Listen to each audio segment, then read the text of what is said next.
Hey, 1065 here, and today what I have to show you is this Aibo Ers-210 head that I'm currently going to be fixing up. I already started on it and took the head shells off. The issues with it is the, let's see, I think it's pan axis? Yeah, the pan axis servo.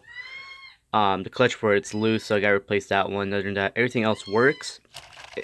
But of course, it does have jitters within the lower neck area around here, so I'm going to be cleaning that potentiometer up.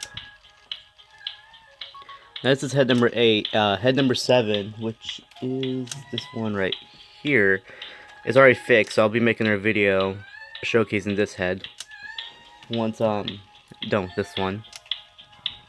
But watch, this is what I mean. That's the servo slipping.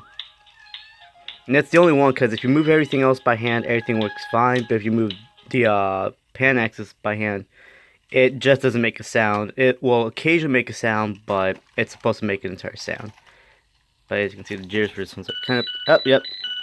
It crashed.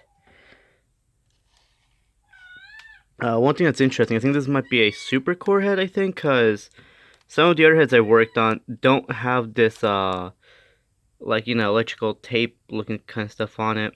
I know all of them have this. That's what I know. They all have that, but the grayish tape, I know it's usually super core to have it, because Galaxy, our 220, when I opened up his core had these exact same pieces of tape, and when I opened up a Shadow, which is his actual Shadow's body I'm using for testing, and his core, he didn't have anything like that, so I almost believe this is a super core head, just with the, see what I mean?